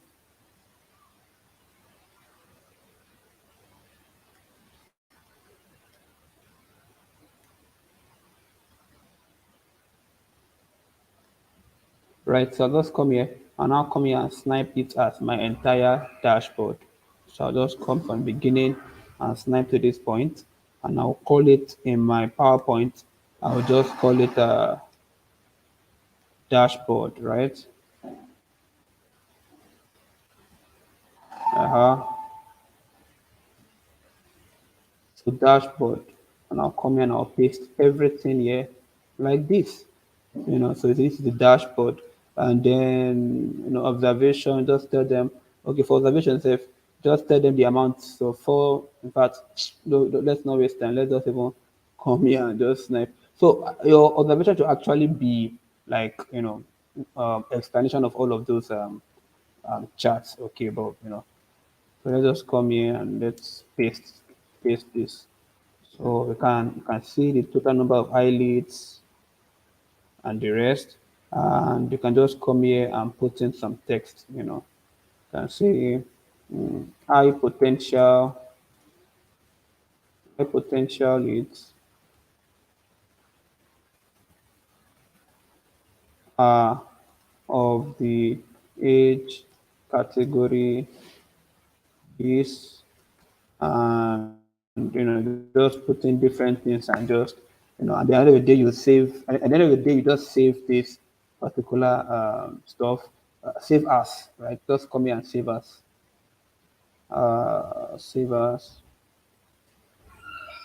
You can just see task to um, home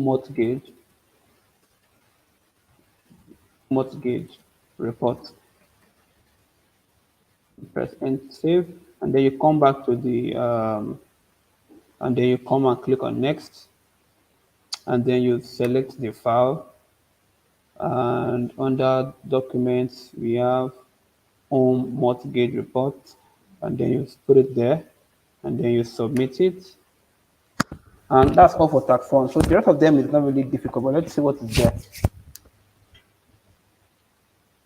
So next, so they will give you a sample answer, so you can check that yourself and you can see what we did better and what we didn't do better. So let's just come here and let's so nice work.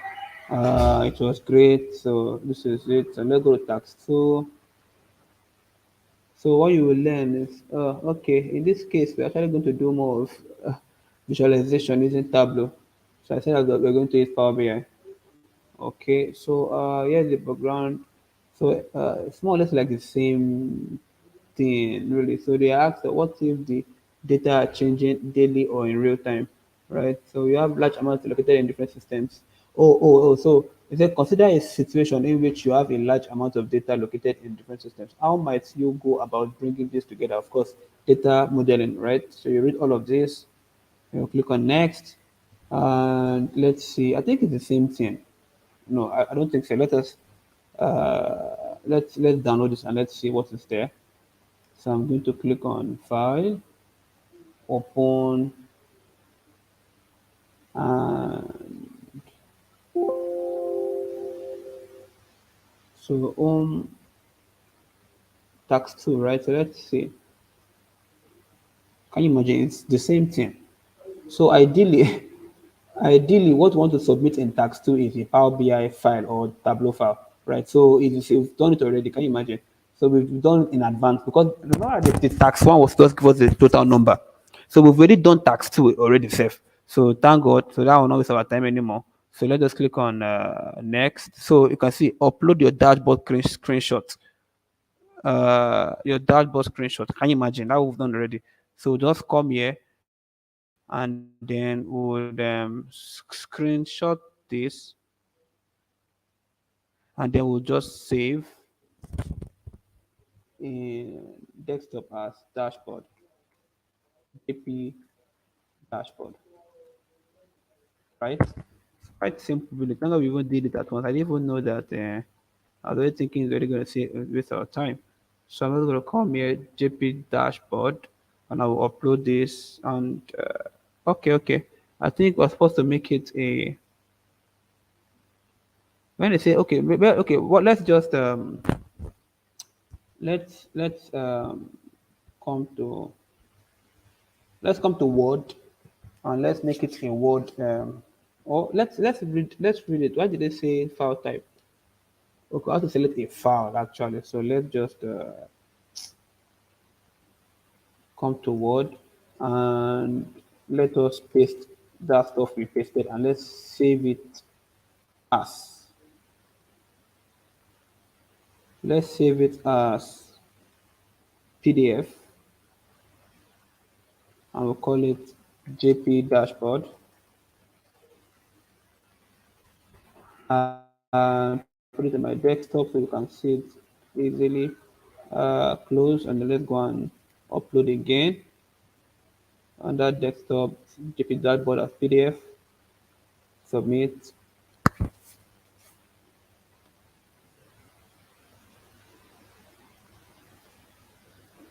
and we are good to go. Great. And then they gave us an example. See their own dashboard. See how ugly it is. Our own is even better. Can you imagine? See, what's this? So let's continue next. So they probably use the Excel for all their own. Or we are using. So we've not used ChatGPT yet. So I think this is the part where we use ChatGPT. So how do you create a process map for your stuff? So you watch that video and the rest. So let's just click on next. So here's the background. On this. So you have to a process map. So here are the several key benefits to visualize. So helping to brainstorm ideas. So how to create and analyze the process map, follow the basic step, identify a process to map, list the maps. So this is why we use ChatGPT, you understand? It's not hard. So there is total that we need the process map, right? Although in this case, you might have to actually use no, this is project management. So if you come to Word, yeah, you might actually need to kind of insert stuff. But before we insert anything, let's just go and tell ChatGPT that I want to insert a process map. So let's copy this first. Control C. Let's go to ChatGPT and tell that we are working. I'll say I am a corporate analyst at JP Morgan Chase and Co. And I am working on a mortgage asset to understand select the quality leads which I have done, but I have been asked to come up with a is it process map now? Let's see process map. But let's understand, did they actually tell us what it will be about? So we have to review ahead. So create all of this. So Control C and say create a process map to what? To review mortgage. Uh, give me just 5 steps for this map. Bam. So this is a process map, right? As simple as that. So we'll just come back to Microsoft Word here, and then we'll start inserting um, shapes.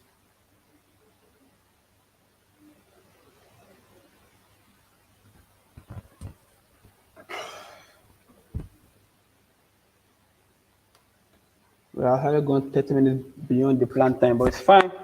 It's all right. Prince, are you still with me?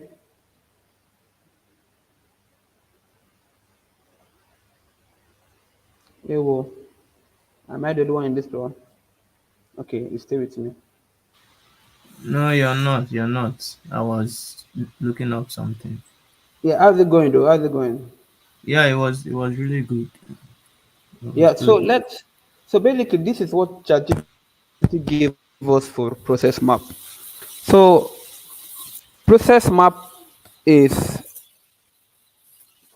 Prayer map is more or less like the way we reviewed the mortgage. So we just put all of this. So if you read here, if you come to next and you read here, you see that simple process map shows one type of flow, and we are doing simple.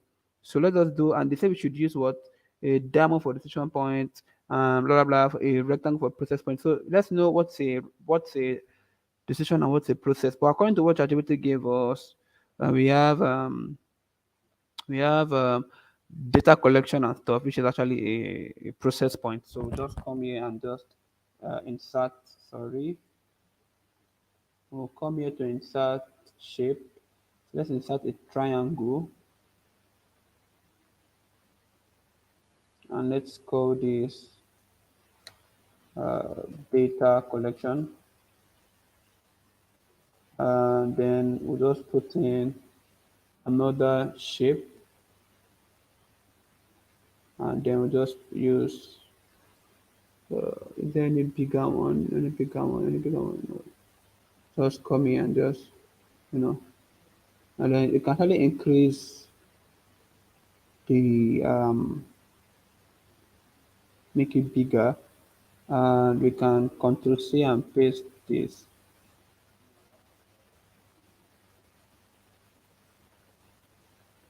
Let's paste this, and let's put this in front. And according to ChatGPT, application review. So for review means that we have to see is it in order or is not in order. So it's a decision map. So in this case, we are not going to actually use a rectangle. We'll just bring down. Let's look for a diamond. So we insert uh, shapes. So let's use this as a diamond.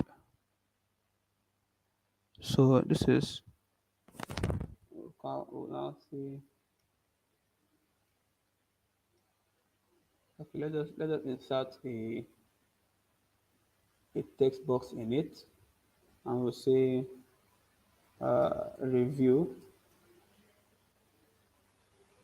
review, something like yes or no. So yes or no. So no means you have to go back to this, and yes means let's let's work on this and just the fill. Let's say no color, so that it gives us that, and let's make this white, right? This does max of what, so I don't have to be a max of what here now.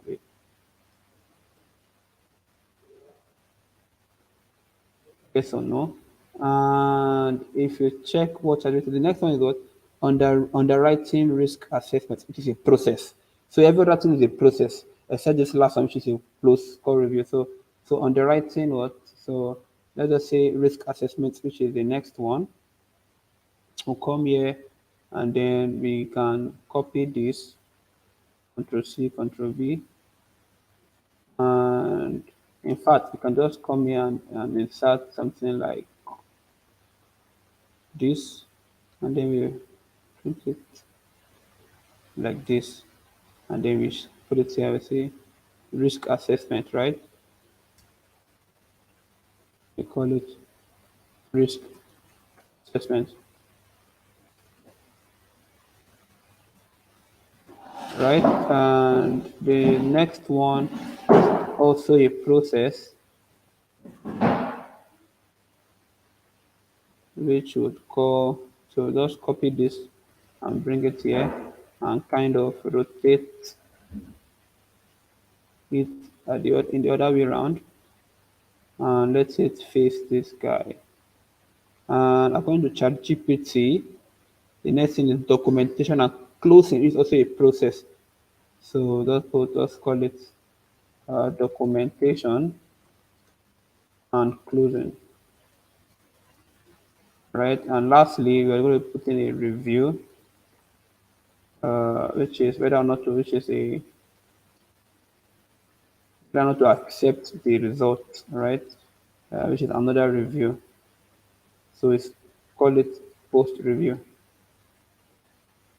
Come here. So it's a post review. So do we accept or reject this guy? According to ChatGPT, right? So post review and quality assurance. So this means yes or no. So if it's not okay, we have to work on it. Blah blah blah. So this is basically a process map. So I'm just going to come here and I'll just call this process map for what, mortgage. Mortgage what? What was the English to use there? For mortgage origination process. So just come here and just see mortgage.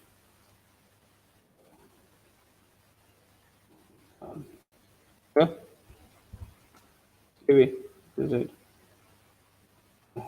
So just come here, put this in the middle, Control P, and then right. So I'll just save this as a PDF too. Save as a PDF. So process map for mortgage, right? So I'm just going to come here and I'm going to go to back to the click on next, next. So they've given us different stuff that we can actually use, and if, so let's just upload your PowerPoint. Oh, let's not PowerPoint. Let's just they prepare the PowerPoint, but let's do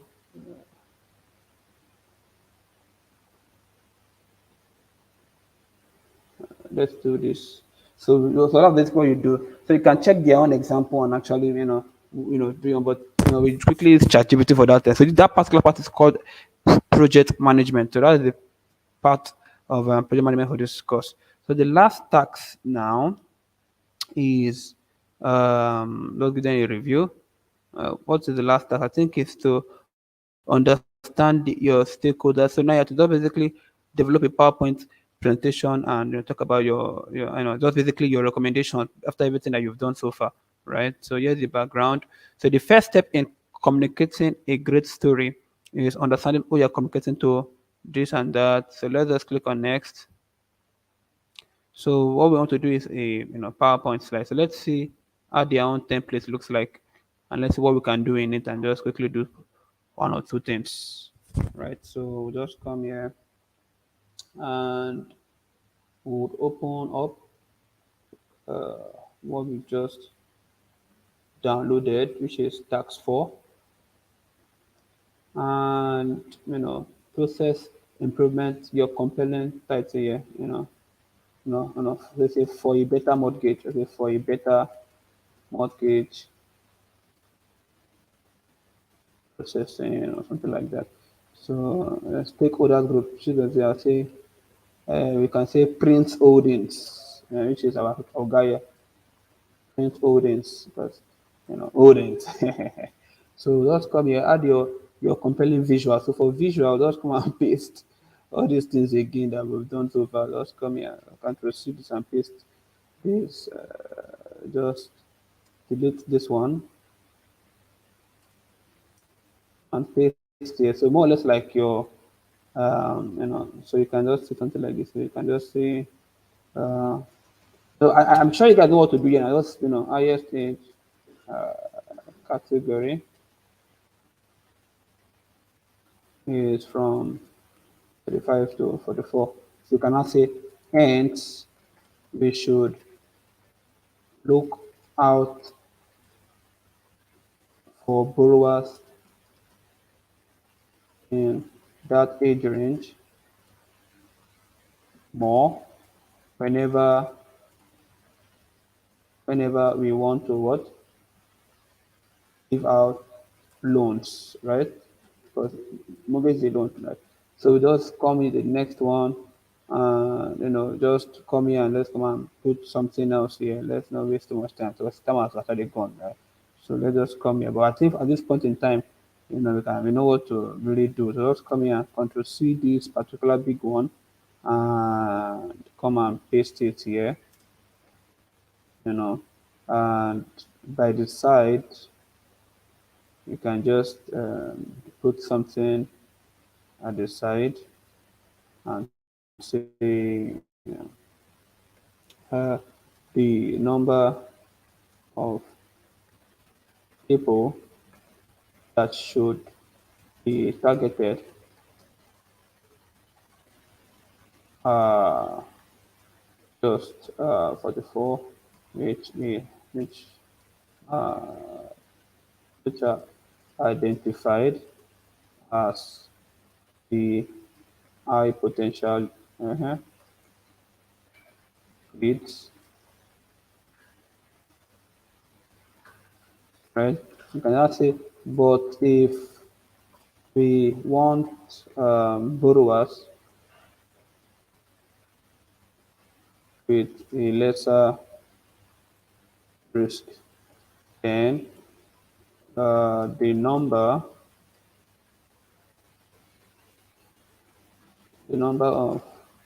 of borrowers will be 34, 34, something like this, child. Let's put something, and then in the ending, summarize. So key takeaway: be strategic when selecting borrowers.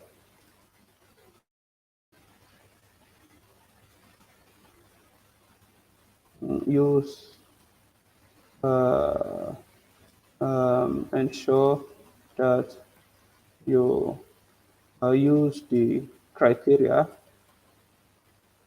that was used in this analysis to select the borrowers. We have we have observed that the age 45 to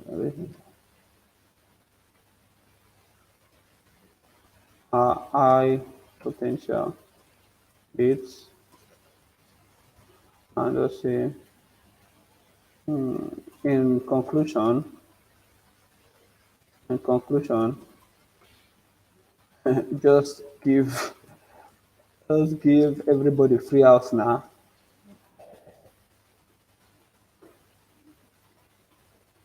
Eh, don't mind us, just something to joke about. So we can just come here and save as let's save it as what now? So let's just put the tax 4, and then come here and upload the tax 4, and then submit. I hope this is the last one, Sha. I'm tired though.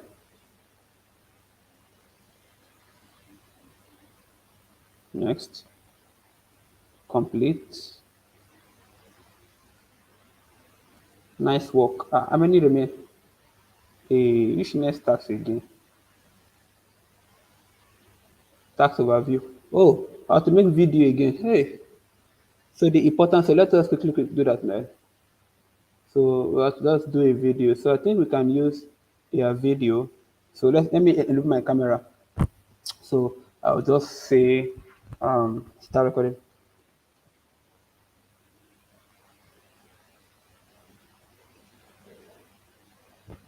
Hello, Prince Audience. I am Michael Ojo from JP Morgan and JP Morgan Chase and Co. And I've just analyzed the data for the borrower's mortgage financial data, and I realized that most of the high potential customers are of the age 45 to 65, and basically we had used criteria for LTV for 90, and we use individual annual income as 500,000. And so these are people you should focus on first. And the total amount is 44. And we also, selected some criteria for low risk, and they're about 34. And for those that we were less strict for, they are the high number of leads and about 482.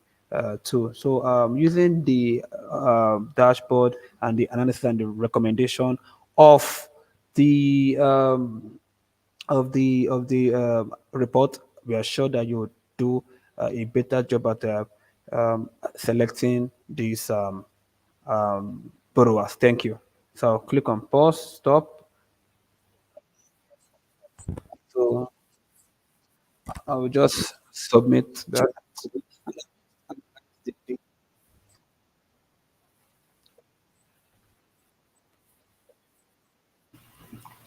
That was good. It was good. Yeah. So did you hear everything I said, Prince, in the video? Yes, I did. So something sharp, sharp, sharp, sharp. No time. Final Yeah, task. and mentioning the metrics you use to do your Yes. computation. That's very helpful as well. So can you say now I am done with my own? So get my certificate. Strongly agree. So the other is not to collect data up and down. Can you imagine? These people they are very wise. Oh, all this before it. So all this is the data collection. Oh. That's fine. Oh, people should leave me alone now. I'm interested.